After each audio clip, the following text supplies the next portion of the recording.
किसी ने दिखाया फिल्मी दुनिया का सपना, किसी ने दिया राजनीति में आने का ऑफर, लेकिन आधी रात सीमा हैदर पर जारी हो गया सबसे बड़ा फरमान। अब सीमा को जाना होगा पाकिस्तान।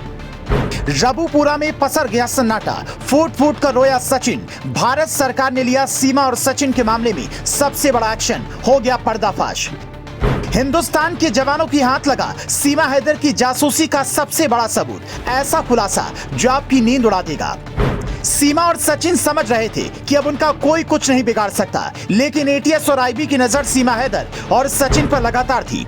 3 से 4 दिन पहले एक खबर आई कि सीमा और सचिन के घर में खाने के लाले पड़ गए हैं। इसके बाद तो मानो सीमा और सचिन की किस्मत खुल गई। कोई सीमा को बॉलीवुड में हीरोइन बनाने के सपने दिखाने लगा, और तो और एक राजनीतिक पार्टी ने तो आने वाले लोकसभा चुनाव में सीमा हैदर को सांसदी का चुनाव लड़ाने तक की बात कह डाली। यहाँ तक कि गुजरात से भी एक व्यापारी ने सीमा और सचिन को अपनी कंपनी में काम करने का ऑफर दिया और 12 लाख के पैकेज की घोषणा कर दी। यानी सीमा और सचिन की एक तरह से लॉटरी लग गई। सीमा हैदर को लग रहा था कि अब उनको बहुत जल्दी हिंदुस्तान की नागरिकता मिल जाएगी, लेकिन अब उनके अरमानों पर पानी फिर गया है। नागरिकता तो दूर, सीमा हैदर को पाकिस्तान जाना होगा, क्योंकि बीती रात एक ऐसी खबर आई जिसको सुनते ही सचिन और सीमा की दिल की धड़कनें बढ़ गईं। रबूपुरा गांव में मातम सा पसर गया है। आधी रात को ऐसा क्या हुआ, तो बिना देर किए 2 मिनट की इस रिपोर्ट में आपको सब कुछ बताते हैं। सीमा हैदर नेपाल के रास्ते होकर हिंदुस्तान पहुंची थी। नेपाल से वो कैसे आई, इसकी जाँच चल रही थी। पहले भी एटीएस के हाथ कोई ऐसी पुख्ता जानकारी नहीं लगी थी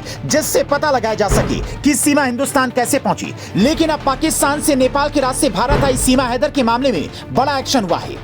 इस मामले में सशस्त्र सीमा बल यानी कि एसएसबी पाकिस्तान निवासी सीमा हैदर के 4 बच्चों के साथ भारत में दाखिल होने की जांच कर रही है।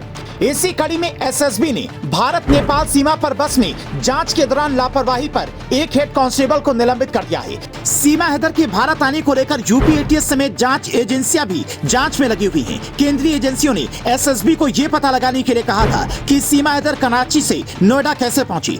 सीमा पहले नेपाल आई थी और वहां से भारत बस के जरिए पहुंची। 2 अगस्त को जारी एसएसबी के एक आदेश में खुनवा चेक पोस्ट पर तैनात एक हेड कांस्टेबल को दोषी ठहराया गया। आपको बता दें कि इसी कांस्टेबल ने बस में 35 यात्रियों की जांच की थी। उसने बताया कि यात्री सीट नंबर 28 खाली पाई गई और सीट नंबर 37, 38, 39 का जेंडर और उम्र 14, 13 और 18 वर्ष बताई गई, जबकि उन पैसेंजर्स के नामों का जिक्र नहीं है।